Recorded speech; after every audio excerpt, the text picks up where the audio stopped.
Welcome to this week's episode of NC Preps TV. I'm your host, Josh McKinnon, joined by NCPreps.com publisher Dina King.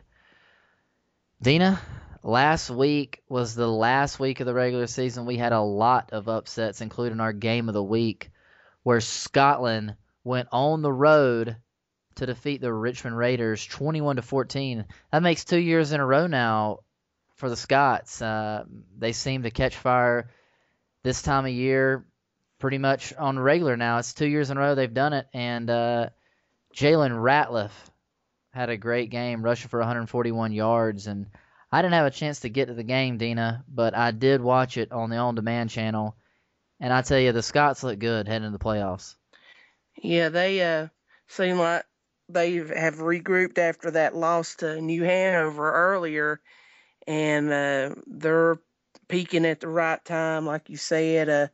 Watch the highlights on the Carolina Demand by Time Warner Cable, which is a great idea.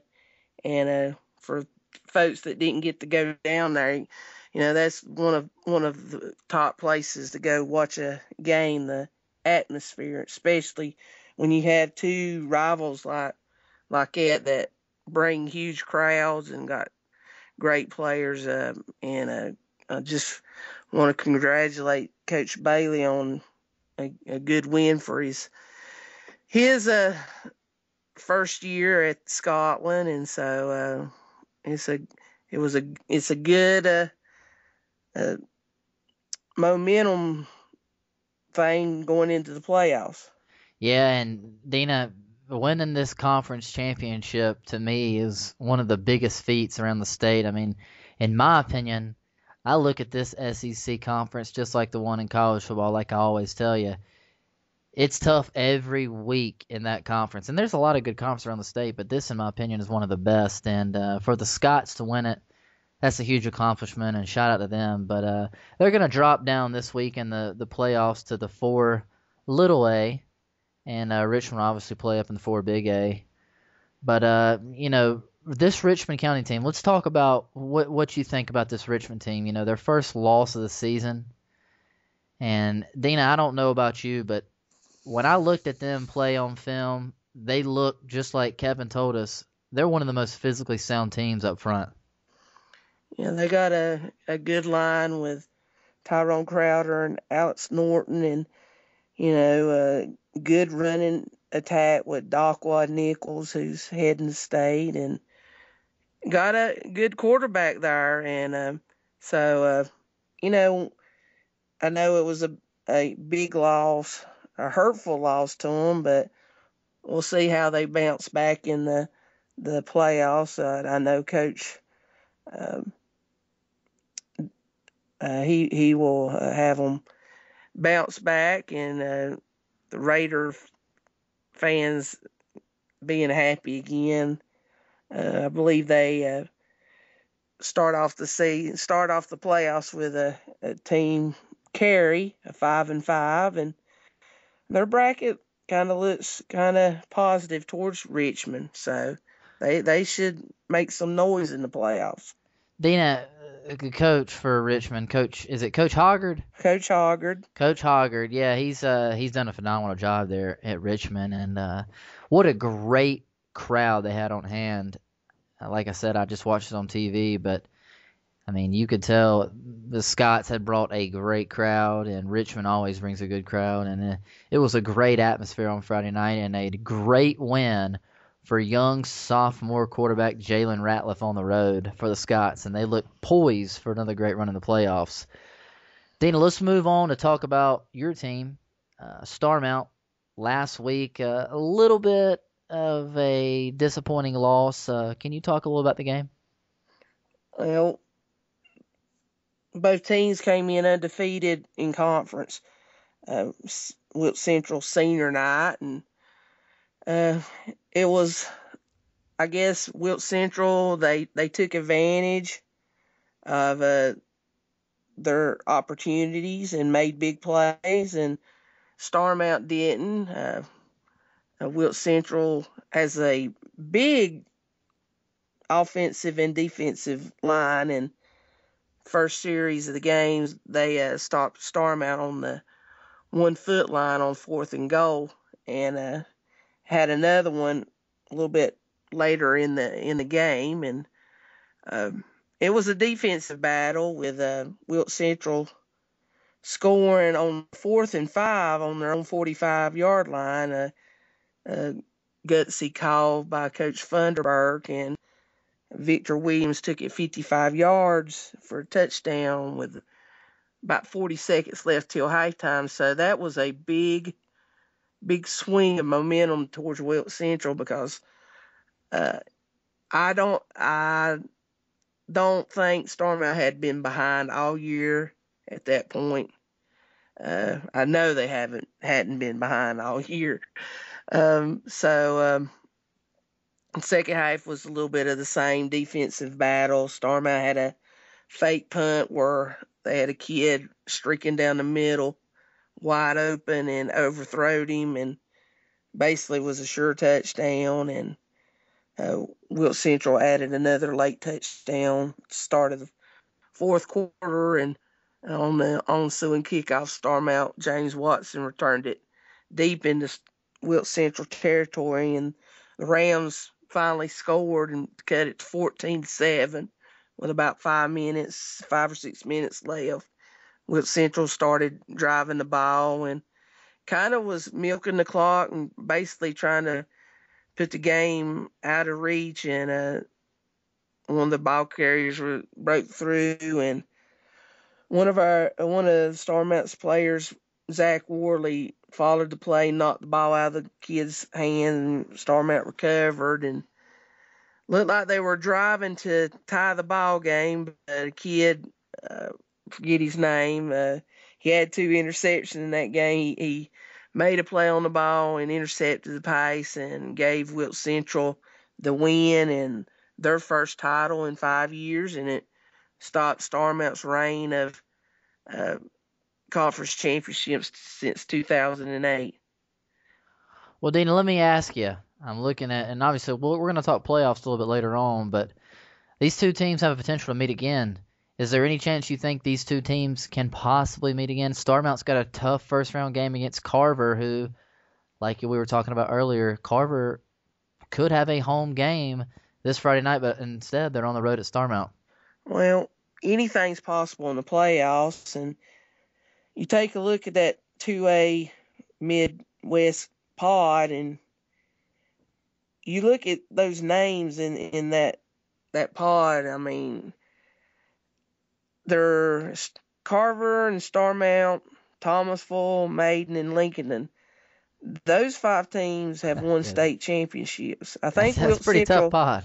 Well, I think Wilt Central has won too maybe in the 70s. I'm not sure. Wheatmore is a kind of a younger school, and East Lincoln made a state championship appearance, I think about 4 or 5 years ago or so. So they've been there. So I mean, that's a pot of champions there, and you know you look at it and you see Thomasville and Maiden, and that's 2 of the best football towns there is, barring any class. I mean, just diehard football fans, and that's gonna be a good one. I even picked that in kind of as the game of the 2A, because I mean, though Thomas was 4-6, but most teams that have played their schedule would be 4-6. It's just a tremendous pod, and you know, some of them games can go either way. You know, and then you got East Lincoln, who has went undefeated, first undefeated season in their history, and you know, one of the favorites to maybe out of the West. So it's a exciting time. Yeah.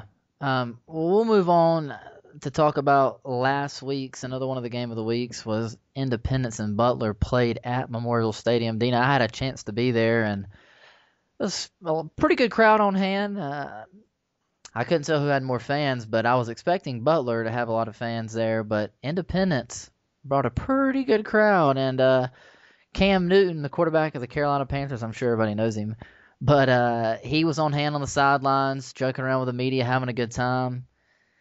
And, Dina, this Butler team, after seeing them for the second time this year, might be one of the best teams I've seen in a long, long time. I mean, yeah, they didn't play their best game on Friday night. They were penalized all night. They had 8 penalties in the first half for 80 yards. Lost star wide receiver Uriah LeMay to another ejection. That's his second of the year, Dina. He wasn't ejected, excuse me. He was disqualified for taunting in the first half. Had to play down the sidelines, and it seems like he got up and kind of did a little extra activity after the play, running his mouth a little bit, and got ejected for that. I'm not sure if this is out. You might know this better than I do. He might be out for this week's game, the first round of the playoffs. But Riley Ferguson was back. Tennessee commit Riley Ferguson, quarterback, the leader of this offense, was back, and he was sharp. Yeah, I was watching like said before on our Carolina Demand. His first pace back was just perfect. And he's him coming off a thumb injury. You would think he might not be, but he was on the money, and you could see basically that game. It was nothing really going on, but when Riley gets in the game, it kind of elevates Butler and gets them going. And when they're on that, they can get really really explosive. And they have the threat with Josh Gleason there, who's basically, I mean, I use carry uh, a different way, but he stepped up in Ferguson's absence and really helped their offense by rushing the ball and scoring like that. And so Yeah, Riley, by the way, there was a Tennessee coach on the sidelines where he's committed at. Wanted to be there for his first game back. And, I'm sitting there on the sidelines wondering the first three possessions, am I not going to get to see Riley play? And then as the offense struggles, coach decides to call his number. He comes in there, and his first drive kind of stalled out a little bit, but then he gets on his second drive, carries the team right down the field. What should I say? Josh Gleason, who carried the team majority of the night on his back, ran pretty much the whole way down the field and eventually got him the first touchdown of the night. And like you said, this Josh Gleason kid, he plays in the kind of in the shadows of Ferguson, LeMay, Stribling, Peter Columbine. So a lot of people haven't heard about him. They don't see him as one of those star players. But let me tell you, if you had a chance to see him play, he's one of the best running backs in the state. And I mean, I've seen Logan play. I've seen Elijah Hood play, and those two guys are phenomenal football players, but so is Josh Gleason. Well, that's, you say you talk about the kids that don't forget about Stribling and everything. I mean, all them D1 kids, but, I was looking at the kids that, the kids like Gleason that have not committed or anything. And another kid that's having a great year is Sean Wiggins.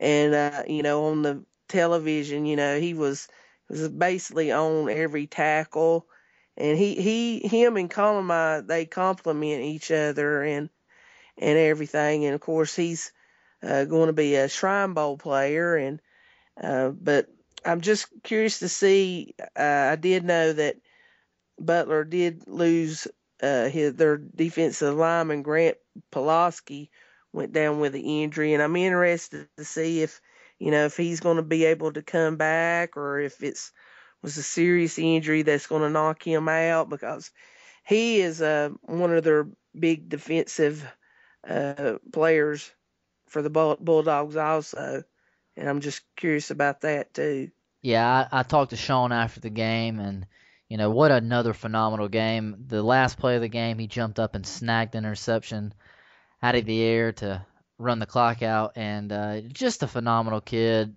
He told me he has about 5 or 6 offers on the table. I don't want to say all those schools right now. I'm not sure if they're all out there, if he wants to get that out to the media. But me and you both have we're hope to have an interview with him coming up later this week. And like I said, just a phenomenal kid, and what a great player. Him and Glisson both play in the spotlight of both of these players. And I was telling him after the game, you know, if Sean plays on a different team, which there's no way he would ever want to do that. But if he did, it's amazing how much credibility, or how much, not credibility, how many credentials he would get, because the kid is a phenomenal football player. There's no doubt about it. But we've been talking so much about Butler, and obviously they'll move on. They're number one seed in the playoffs. They'll move on next week to play West Forsyth. But let's talk a little about Independence.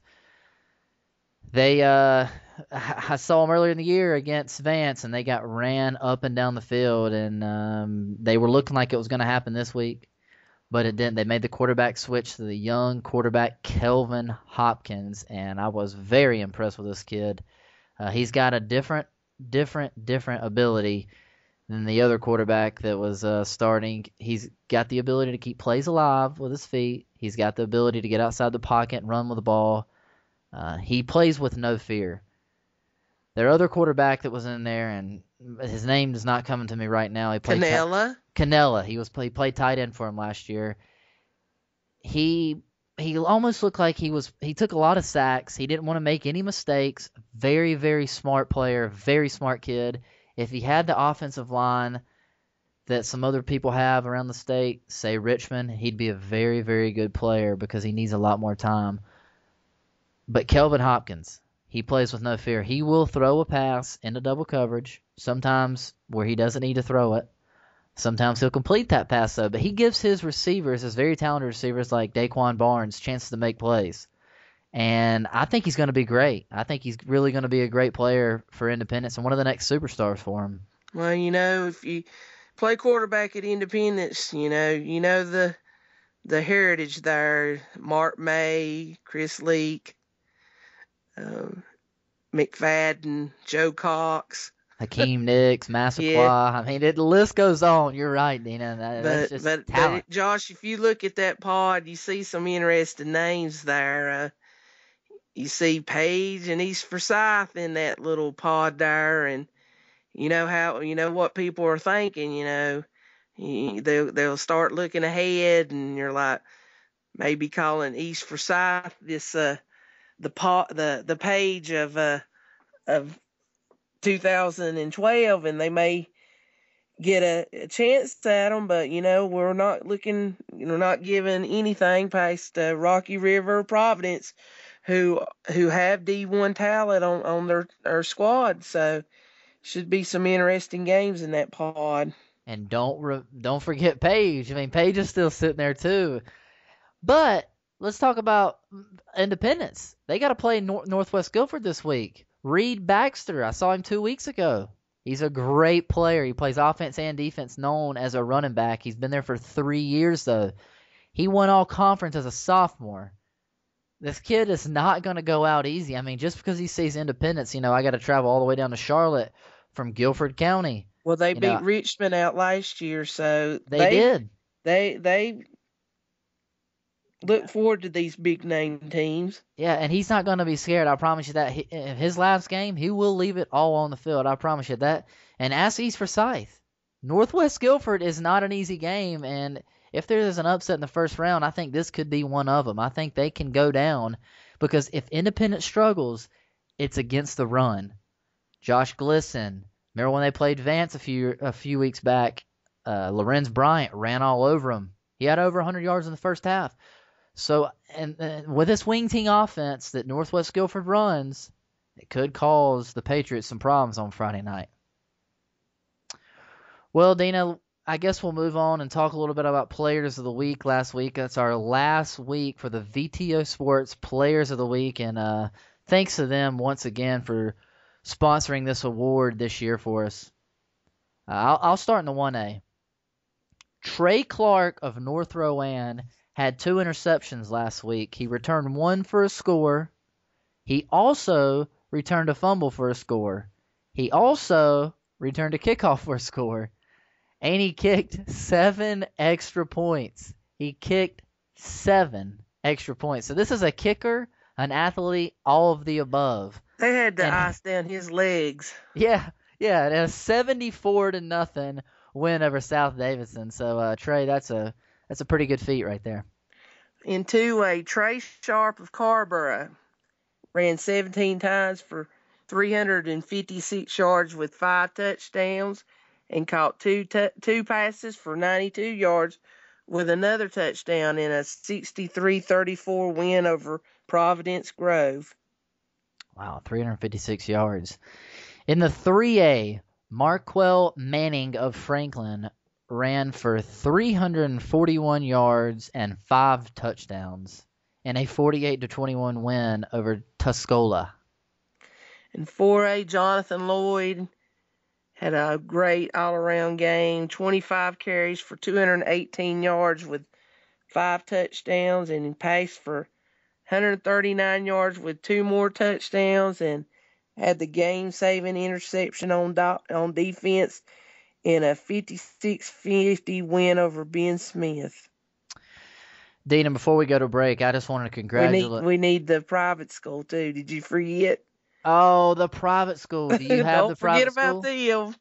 I'll do the private school. Okay. Russell Washington of Harold's Christian ran 34 times for, 471 yards and 7 touchdowns in an 86-49 win over Ravenscroft. What was in the water Friday night? Dean, I have no clue, but that sounds like a basketball score to me. That does not sound like a football score. That's got Oregon-like numbers all over it. Yeah. Dina, before we take a break, though, I just wanted to congratulate some teams across the state. Swain County being one of them, finishing number 1 in our 1A poll, and also congratulations to James Keenan, who had another undefeated season at 10-0. And if when I look at the 1A coming into the season, I thought Swain County had a really good team. You got teams like that still ranked in the 1A, like Murphy. Mount Airy's a good team. Hendersonville, Albemarle, Southwest Onslow. I mean, there's a lot of good teams there. It's going to be very interesting to see who comes out in the 1A. Well, I'm looking at maybe Monroe. I mean, their record's 8-3, but they've played some bigger schools. And Monroe, they've got some talent there on both sides of the ball. And, I wouldn't be surprised to see Monroe playing really deep in this playoffs. Yeah, we'll move on. Another team I want to congratulate once again, and what can you not say? I mean, this Tarboro team, this whole program, another undefeated season. They were tested a few times this year, and you wouldn't think a state champion could lose a player like Todd Gurley, who was an Arnold R. Solomon Player of the Year last year, now the starting running back for the Georgia Bulldogs, a top 5 team in the country. Tarboro could afford to lose a player like that and still go undefeated and be the number 1 team in the 2A. It's just the credit to the program, the coaches, and the community. Coach Craddock, he's a winner, and he's just bred winning down there, and so it's carried over. And I'm sure the torch will be carried on next year, even though they're dropping down to 1A. Heck, they're already going to be a favorite in the 1As. Yeah, and when we talk about Tarboro, how can you leave out Northern Guilford? Those are 2 back-to-back state championship teams. And like I said, Northern Guilford, they're undefeated again. I mean, they lose last year in the state championship, Dina, no, excuse me. Did they win the state championship last year? Northern Guilford won. Yeah, Northern Guilford won. Excuse me. I got them confused. They beat Crest the past 2 years. That's right. Yeah. Well, like I said, congratulations to them, and congratulations to the South Point team on great seasons in the 3A. And then if you move on to the 4A, obviously Butler undefeated, East Forsyth undefeated. But what a lot of people don't realize is there's a team out there that's playing in the 4 Little A in the playoffs is also undefeated, led by Josh Taylor, a New Bern team. And then you have Garner, another unbeaten season after making it to the 4A finals for AA championship last year. And then upstart North Davison, who finished 11-0, best season, and won the maybe favorites in the little 4A, and Leesville Road with Braxton Barris was finishing 10-0 also. Well, that's going to do it for this week's episode, folks. Remember to follow us on Twitter on Friday nights for live scoring. You can follow us at NC Preps, or you can follow me at Josh McKinnon, or you can tune into ncpreps.com to keep up with all the scores across the state in the first round of the state playoffs right here in the great state of North Carolina.